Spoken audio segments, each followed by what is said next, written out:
بسم اللہ الرحمن الرحیم۔ دوستوں، میں ہوں ڈاکٹر عبدالجبار خان اور آپ دیکھ رہے ہیں doctor Abdul Jabbar Khan official YouTube channel.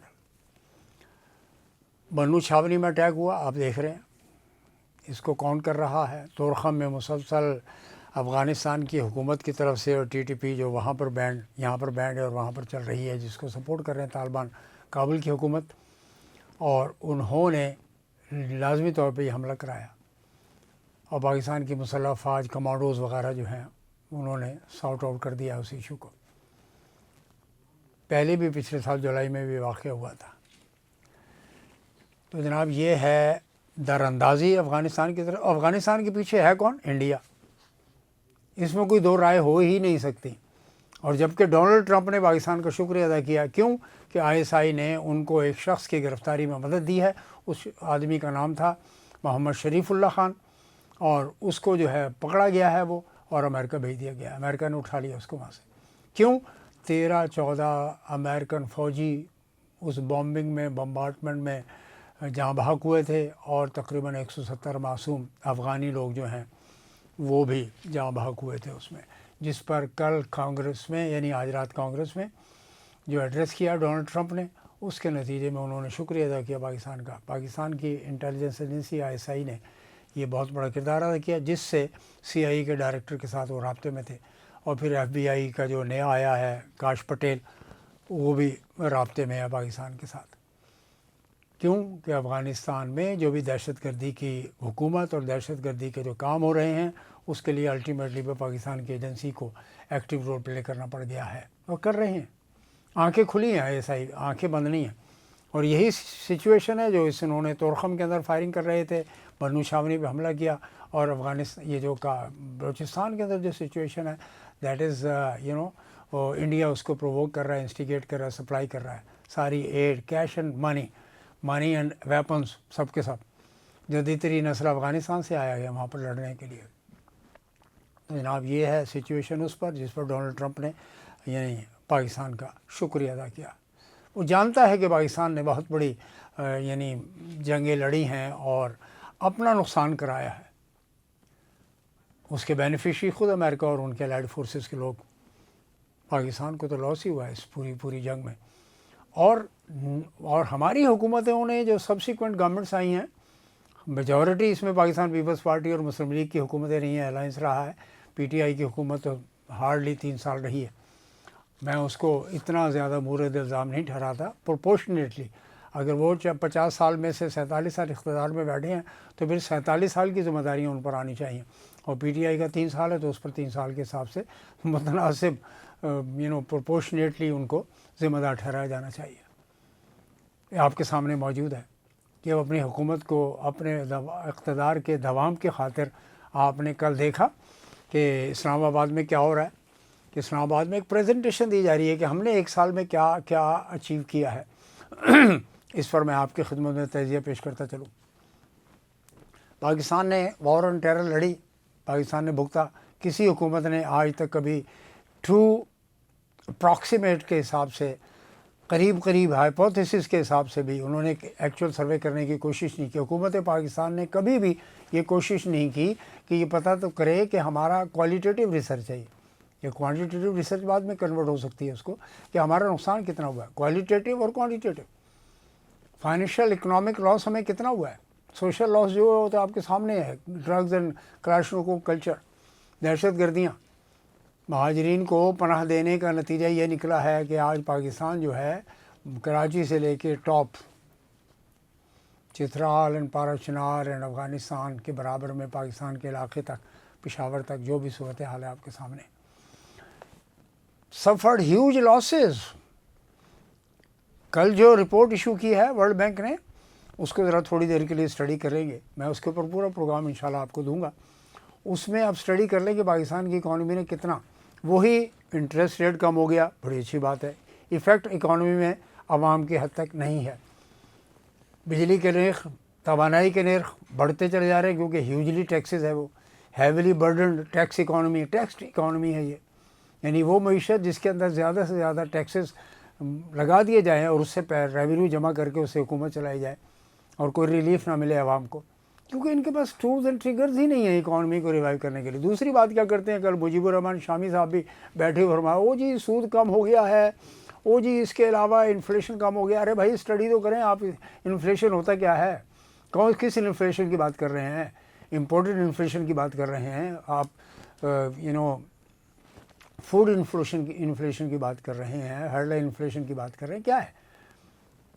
آپ نے خود تو کبھی تجزیہ نہیں، وہ جی چونکہ مسلم لیگ کی حکومت ہے اور آپ مسلم لیگ کے بینیفیشری ہیں شامی صاحب، تو آپ نے تو یہ بیان کرنا، پروگرام کرنا ہی کرنا ہے کہ جی اکانومی، آپ نے عوام سے پوچھیں، سروے کریں، دی الٹیمیٹ کنزیومرز، آپ پرچیزنگ یعنی پی پی پی بیسس کے اوپر، پیرٹی بیس پرچیز پاورٹی انالیسس جب آپ کرنے بیٹھتے ہیں، اس کو پی پی پی بیسس پہ جب آپ اسٹڈی کر رہے ہوتے ہیں، میجرمنٹ کر رہے ہوتے ہیں پاورٹی لائن کی، تو آپ ذرا پتہ تو کریں نا کہ صورتحال کیا ہے، کیا غربت کم ہوئی ہے، غربت بڑھی ہے پاکستان میں، غریبوں کی تعداد کم ہوئی ہے، غربت بڑھی ہے، کاسٹ آف لیونگ بڑھی ہے، کاسٹ آف لیونگ کم ہوئی ہے، ٹیکسز کم ہوئے ہیں، ٹیکسز بڑھے ہیں، انسیڈنس آف ٹیکسز کم ہوئے ہیں، ٹیکسز بڑھے ہیں۔ وہ رپورٹ پوری کی پوری ان 2 پوائنٹس کے علاوہ باقی کچھ نہیں ہے، کیونکہ انہوں نے ریویو دینا ہوتا ہے، آئی ایم ایف نے اگلی قسط دے دینی ہے ان کو، کیا کہوا کے ہاں جی ٹھیک ہے جی انج کر لو، انج کر لو، انج کر لو، کیونکہ ان کے پاس اے پی سی ڈسکرپشن ہے، they have got a diagnostic machine of I M F says کہ ایسپرین فار ایوری ون۔ آپ افریقہ کے ان کنٹریز کے پاس جا کر سروے کریں، ان کی رپورٹیں دیکھیں شامی صاحب، اور اورنگزیب صاحب آپ بھی دیکھ لیں، عطا اللہ تارڑ صاحب آپ بھی دیکھ لیجئے، احسن اقبال صاحب آپ بھی دیکھ لیجئے، فیض لغاری صاحب آپ بھی دیکھ لیجئے کہ ہم عوام کو ریلیف دینے والے ہیں۔ آپ یہاں تک کہ آپ کی حکومت کو اتنا عرصہ ہو گیا، ابھی تک تو کوئی ریلیف ملا نہیں ہے۔ 1.4 ٹریلین کی اگر بات کرتے ہیں کہ آئی پی پی سے سرکولر ڈیٹ کی بات ہے، تو اس کا بینیفٹ عوام کو دے دیں، سلیش کر دیں بالکل، 15-20 روپے سے زیادہ کا ٹیرف بنتا ہی نہیں آپ کا کسی بھی طور پر۔ آپ نے یہاں اس ملک میں تو فرنس آئل پر بھی بجلی بنا کے آپ نے اتنی مہنگی بیچی ہے، 78 روپے تک کا یونٹ چل رہا ہے residential, and there is no check and balance. Shehbaz Sharif صاحب کو تو نہیں پتا کہ 78 کا بھی یونٹ دے رہے ہیں، لوگ دے رہے ہیں اپنا زیور بیچ کے اپنے بچوں کو اسکول سے وڈرا کرنے کے بعد۔ There is no social security card, there is no relief to the general public and commoners کو۔ 5 لاکھ کا کارڈ کر دیا آپ نے، 10 لاکھ روپے ہیلتھ کارڈ جو پی ٹی آئی نے شروع کیا تھا۔ سندھ میں تو یہ ہے ہی نہیں چیز، گل کر لو، بیچارے تڑپتے پھر رہے ہیں لوگ، مریض ہیں، پریشان ہیں، انٹیریئر سندھ میں ڈاؤن دا لائن آپ اباڑوں سے لے کر کراچی تک آ جائیے۔ جب کراچی شہر کے اندر یہ میزربل کنڈیشنز پریویل کر رہی ہیں، تو رورل علاقوں میں، دیہی علاقوں میں کیا سچویشن ہوگی سر؟ یہ چند سوالات ہیں جو ہیں، ورلڈ بینک کی جو رپورٹ ہے پوری کی پوری تقریباً 150 پیجز کی، اس کو اسٹڈی کر لیجیے، اب آپ بالکل اسٹڈی کر لیجیے، اس میں آپ کو پتہ لگ جائے گا کہ پاکستان کی معیشت کہاں کھڑی ہے۔ اوورسیز پاکستانی کے ریمیٹنسز اور ایکسپورٹس کی جو بھی انکم ہے، اس کے علاوہ ایگریکلچر سیکٹر بیٹھ گیا ہے آپ کا، کہاں پہ 28 ملین 2 کروڑ 80 لاکھ ٹن گندم، اور وہ گھٹ کے ہو کر 50 لاکھ یعنی 30-35-40 لاکھ جو ہے ٹن وہ کم ہو جائے گی۔ اس کا کون سفر کرے گا؟ یوکرین کی گندم کراچی میں کھلائی جا رہی ہے، بڑے شہروں کے اندر گندم کی وہ کوالٹی نہیں ہے، دیہی علاقوں میں تو چلو لوگ اپنے لیے تھوڑی سی خرید کر رکھ لیتے ہیں، یا ان کے اپنے کھیتوں میں جو 10-15 ایکڑ کی جو ہولڈنگ ہوتی ہے، 8-10 ایکڑ کی، اسی میں گندم جمع کر لیتے ہیں سال بھر کی۔ تو that is the economy? No, that is not an economy, that is not an economic management.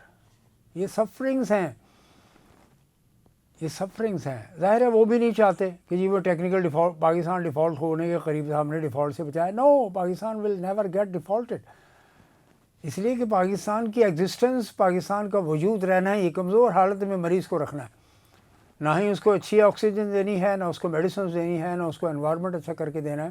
ایتھے ہی پھنس کے رہو جی، ایتھے رہو، گوڈے گٹے مٹی کے اندر پھنسا کے رکھو تاکہ باہر نہ نکل سکیں آپ۔ دھنسا دیا ہے اس اکانومی، ملک کے عوام کو، اور اکانومی جو ہے وہ جو ہے آپ کے سامنے ہے، کسی بھی طور پر آپ کی بات کو ماننے کو کوئی تیار نہیں ہے۔ گندم کا ڈیزاسٹر آپ نے دیکھا پچھلے سال پنجاب میں، اب کیا ہوگا؟ گندم کم ہو جائے گی، اب جو نئی فصل آ رہی ہے، ابھی 1 مہینے کے بعد کٹائی شروع ہو جائے گی، اس مہینے کے اینڈ پر سندھ میں، اور اگلے مہینے پنجاب میں، تو دیکھ لیجیے گا کتنی پروڈیوس ہوتی ہے، کتنی نہیں ہوتی۔ شوگر کی سچویشن 170 روپیز 160 روپیز پر کے جی، یہ مافیا کے اندر اقتدار میں بیٹھے ہوئے لوگ شوگر بل چلا رہے ہیں سر، اور عوام کو جاننا چاہیے کہ آپ کے حقوق پر ڈاکہ کس نے ڈالا ہوا ہے۔ میں ابھی دیکھ رہا تھا کہ بنگلہ دیش میں وہاں پہ یہ جو چیف ایڈوائزر ہیں ڈاکٹر محمد یونس، نوبل آریٹ، اکانومسٹ، ماہر معیشت، انہوں نے الیکشن کمیشنر کے حکام کو کہا ہے کہ تیاری کریں آپ دسمبر تک الیکشنز کے لیے، جس پر الیکشن کمیشنر نے کہا کہ قومی شناختی کارڈ بنانے کا جو ڈپارٹمنٹ ہے وہ الیکشن کمیشن کے پاس ہی فی الحال دے دیا جائے، تاکہ وہ پورا ویریفائی کریں قوم میں کتنے رجسٹرڈ ووٹرز ہیں، کتنے نہیں ہیں، کتنے اور ہوں گے۔ تو دے ہیو گاٹ اے ٹارگیٹ، 8 مہینے میں انہوں نے الیکشنز کرا دینے ہیں، ہوں گے وہی جو نیشنل الیکشنز ہے اس کا نام دیا انہوں نے۔ مطالبہ کیا گیا تھا کہ نہیں جناب کانسٹیٹیوٹ اسمبلی کا کر لیں کیونکہ نیا آئین بنانا چاہتے ہیں۔ شیخ مجیب کے بعد، شیخ مجیب کے نام سے اور حسینہ واجد کے نام سے جو کھلواڑ کھیلا گیا ہے بنگلہ دیش میں، وہ عوام وہاں کے جان گئے ہیں کہ آپ کا دوست کون ہے، دشمن کون ہے، انہوں نے پہچان لیا ہے اس کو۔ تو پاکستان الحمدللہ ری ایمرج ہو رہا ہے۔ تریپورہ کے اندر ہیومن رائٹس کا ایشو ہے، یونائٹڈ نیشنز نے کہا ہے۔ کشمیر میں ہیومن رائٹس کا ایشو ہے جو آپ نے قبضہ کر کے بیٹھے ہوئے، 370 کے تحت آپ نے اس کو انیکس کیا، ایبروگیٹ کیا اپنے ہی آئین کو۔ چیف جسٹس نے، انڈیا کی چیف جسٹس نے، سپریم کورٹ کی چیف جسٹس نے اس کو، نریندر مودی کے اقدامات کو انڈورس کیا۔ یہ ہے وہاں کی عدالتوں کی صورتحال، کیونکہ وہ نیشنل معاملات میں وہ سب اکٹھے ہو جاتے ہیں۔ ہندوستان ٹائم ایک دفعہ مجھے جانے کا اتفاق ہوا 1984 میں اندرا کے مرڈر کے ساتھ ساتھ، مجھے مجید نظامی صاحب نے بھیجا آن بہاف آف نوائے وقت گروپ۔ تو وہاں میں بیٹھا ہوا تھا تو ایک statement ministry of external affairs کی میں پڑھی ہوئی تھی۔ پتہ یہ لگا کہ یہ اسٹیٹمنٹ تمام میڈیا پہ ایک ساتھ جاتی ہے اور تمام میڈیا اس کو ایز اٹ از وربٹم اٹھا لیتا ہے اور چھاپتا ہے۔ وہ نیشنل ایشوز پر وہ اکٹھے ہیں، ہمارے یہاں کوئی اکٹھا نہیں ہے نیشنل ایشوز پر، ہمارے یہاں جوتیوں میں دال بانٹی جاتی ہے۔ ہاں وہ کوئی بھی ہو، میں کسی پولیٹیکل پارٹی کی بات نہیں کرنا چاہتا۔ Institutions will remain as institutions in Pakistan should remain. Further consolidate اور ری انفورس گورنمنٹ کی ضرورت ہے، اور عوام کے حقوق کے لیے بھی کوئی ایسی حکومت without interference. Let the politicians decide. ملک کو کچھ نہیں ہونے والا ہے انشاءاللہ۔ ملک کھلونا نہیں ہے، پلاسٹک کا کھلونا یا مٹی کا کھلونا جب جی چاہے توڑ دیا۔ نو، 25 کروڑ عوام اس ملک کے کسٹوڈین ہیں اور اس ملک کے محافظ ہیں، اور اس کے ساتھ ساتھ جو بھی انسٹیٹیوشنز ہیں، آرمڈ فورسز ہے، پیرا ہے، سب ہیں۔ You can not trust these civil institutions as well, اور جو کہ ان کا بھی وہی کردار ہے، سول بیوروکریسی، ان کو پرواہ ہی نہیں ہے پاکستان میں کیا صورتحال ہے۔ وہی بنا کے روزانہ ججز، جوڈیشری کو جج وہاں سے تو نہیں آ رہے نا، راولپنڈی سے نہیں آ رہے، وہ ان کا بھی کردار ہے، ان کی بھی انٹرفیئرنس ہے، ان کی بھی مداخلت ہے، شوڈ ناٹ بی دیئر۔ لیکن you are on test, mostly the politicians of Pakistan are more on test. فوج کو بالکل یعنی استعمال آپ کرتے ہیں یا فوج آپ کو استعمال کرتی ہے، اور اگر فوج آپ کو استعمال کرتی ہے تو آپ کو سرنڈر کر دینا چاہیے کہ we are not capable of running the country independently. اور اگر آپ فوج کو استعمال کرتے ہیں تو ٹھیک ہے، مس یوز کرتے ہیں پھر آپ۔ تو کوئی ایک دوسرے کو یوز کرنے سے ملک کی کوئی خدمت نہیں کر رہا۔ ناظرین یہ ہیں 2 3 4 پوائنٹ۔ میں نے دوسری بات عرض کرتا چلوں، میانمار ٹوٹ گیا ہے۔ میانمار مینس برما میں فوج کی حکومت ہے، سوئی کی حکومت ختم، اور وہاں پہ اراکان آرمی جو بنائی گئی تھی، گریلاز، انہوں نے بڑی زبردست جدوجہد کی وہاں پر، اور انہوں نے راکائن اسٹیٹ کو آزاد کر لیا، وہاں پہ اپنا جھنڈا دے دیا ہے۔ وہ ظاہر ہے بنگلہ دیش نہیں چاہے گا کہ ان کے معاملات میں مداخلت کی جائے۔ Bangladesh, doctor Yunus wanted to have a peace, امن کے ساتھ وہ رہنا چاہتے ہیں۔